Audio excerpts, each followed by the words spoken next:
So I thank the organizers for giving me this opportunity of sharing my yesterdays with my younger colleagues. So William Osler, in his famous book, Equanimous, he said, the real work of life is done before the 40th year. And after the 60th, it would be best for the world and best for themselves if physicians and surgeons rested from their labors. Now, as an octogenarian, I'm well past Osler's upper limit of 60. So, there is very little I can tell the young, knowledgeable, internet-savvy, younger dermatologists on topics such as recent advances, which of course will be addressed by my younger colleagues. All I can do is share my past clinical experience with you, and I hope it carries some message. I will illustrate my talk with 4 clinical scenarios, all of which took place in the 1970s, long before many of the PGs were born. And I'm not going to show photographs because my thrust is going to be mainly on diagnostic procedures. My first case was a young orphan boy, aged 10, who was brought from the Little Sisters of the Poor. It's an orphanage run by Catholic nuns. And he came with multiple subcutaneous swellings. And he didn't know how long he had had it. He was an orphan boy. It didn't bother him at all. It bothered the mother superior. So she brought him along. And the boy said, okay, the only positive thing was, boy said occasionally there was a little pus-like discharge from these tumors.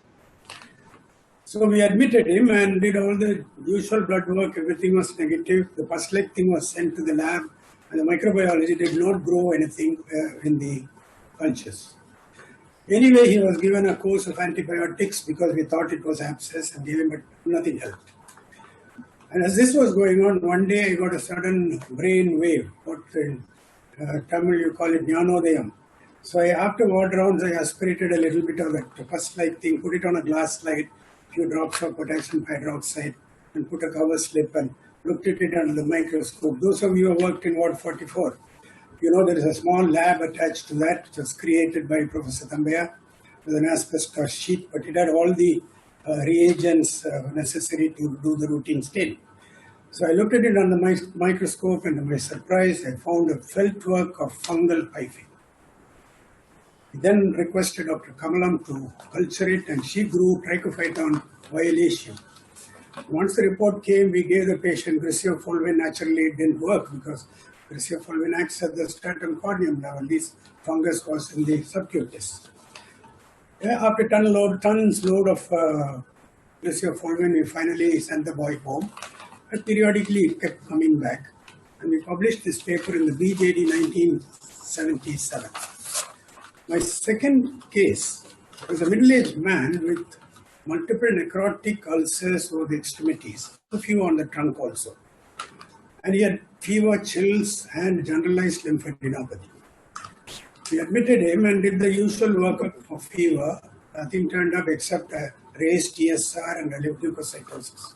VDRL was negative. In those days, we didn't have HIV, so I didn't do the HIV test.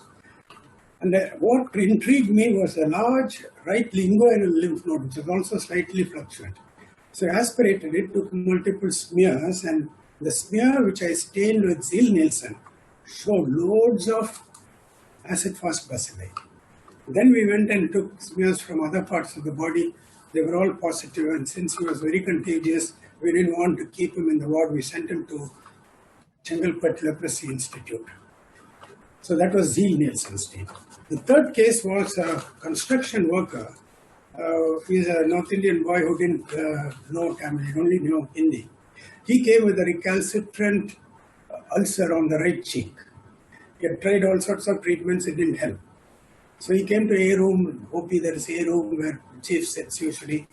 And the routine is, after doing a preliminary examination, he's sent to the lab for the investigations. The lab was next to the chief's room. It was just a narrow room, had all the reagents there. And the man who was running it was one Dhanpal. Dhanpal was a technician. He was a real whiz kid with staining, and even a single acid-fast bacillus he'll pick up. And so he took all the smears and stains, and then after 20 minutes, came back with a victorious smile on his face and carrying the microscope, plunked it in front of the chief and said, "Sir, Nariya LD bodies irukku, sir." When chief was very excited, he called all of us, the house surgeons, PGs, everybody came and saw the LD bodies. And then we got the history that he had been in Saudi a couple of years earlier. He was given Stivatin and he did very well. My last case scenario took place in the year 1974. Some of the senior people here may remember that year. We had torrential rains continuously for 7 days and nights. No longer any roads in Madras, they were all converted into flowing rivers and lakes. It was like living in Venice. That's the appearance it gave. 1 week, total life was paralyzed, just like now with the corona. After a week, slowly the rain stopped and the floods went away. And following this, we had a large number of young males coming to GH with painful ulcers on the leg. Naturally, ulcers, they all went to the surgical side. The surgical side, they were prescribed the usual SDT 12-2-TD sulfadiazine and sent to room number 2 for clean and dress CND. And their Acri-5 dressing was put and the patients were sent home. None of them got better with that. And a few of them then slowly made their way upstairs. First floor was the skin OP. They came and landed there. There were days when I saw 5 or 6 of these ulcers. We labeled them as tropical ulcers. And out of interest, I requested Professor to admit a few of these cases in the ward with the blood work. And we sent the pus for culture and microbiology department grew staph, strep, B, Piaceanias, E. coli, all sorts of organisms were grown. But they did not respond to the usual antibiotic, tetracycline, sulfadiazine. Only penicillin gave some response. At this point in time, I was convinced that these ulcers were not caused by the microbial flora reported from the microbiology department. So I started taking smears from that ulcer, took a smear and stained it with gram stain.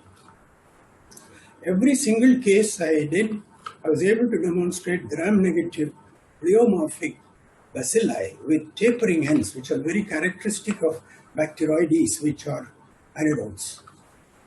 Then I put a drop of the serosanguinous liquid, put a cover slip and rushed to the VD department. We called it VD, then not STT. It was next door to skin department and they had a dark field microscope. So I put it under the dark field microscope and in every case I was able to see spirochetes with loose spirals, very characteristic of Treponema vincenti, also an anaerobe.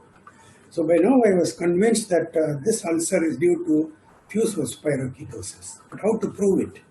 Because penicillin works both for fusospirochetes as well as for the other organism. And the answer came in the form of a letters to the editor in the Lancet, 1962. It was Dr. Shin, who was a dentist.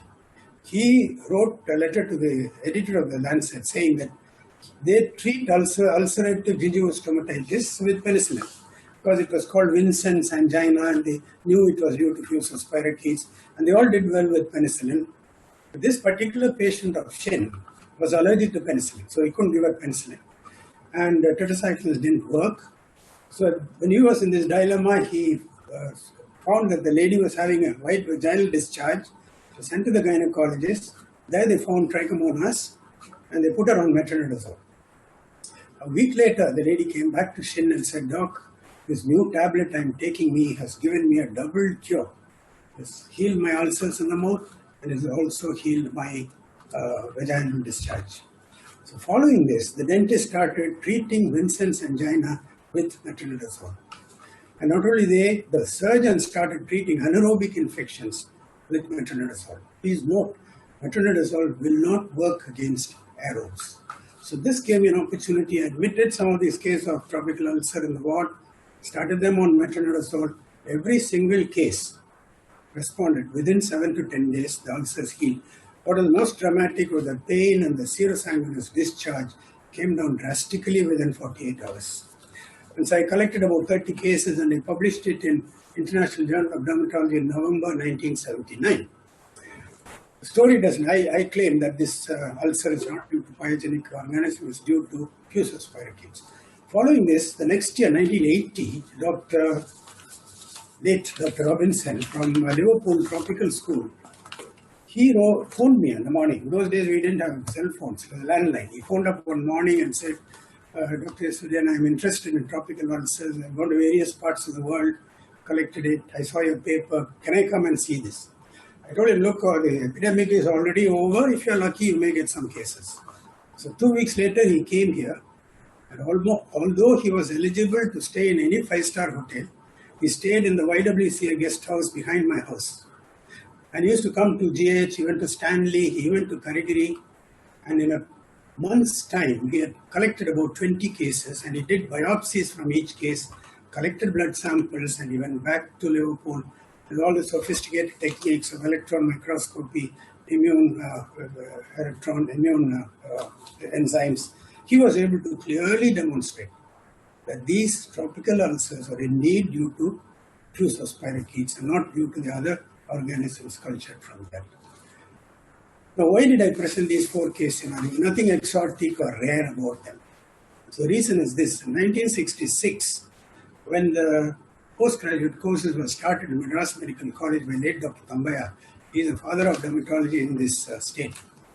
He used to insist on a particular protocol for PGs, assistants, house surgeons. Any case which comes with a discharging sinus, an ulcer, nodule, bullae, they have to have multiple smears taken and stained with Grams, Leishman, Ziehl-Nielsen, and wet mount with potassium hydroxide. You'll be surprised at the number of unexpected diagnoses we made by following this protocol. So that is going to be my message for the PGs. Please familiarize yourselves with these simple procedures. They are very inexpensive and can be done in any setting. And even after you finish your PGs and go and start your practice, you can have a small room where these procedures can be carried out by yourselves. Not only will it give you some extra money, it's going to enhance your reputation as a scientific dermatologist, and above all, it's a great self-satisfaction. When you do the test yourself and you see the organism under the microscope yourself, most soul satisfying. So I started with a quote from Osler. I'll end with a quote from Osler who said, "The art of medicine is learned at the bedside of the patient, not in the lecture hall and not by reading books alone." So once again, I thank the organizers for giving me this opportunity. I've gone into the sunset of my life, so it's very nice of you to have remembered me and called me to participate in your conference. Thank you all, and God bless.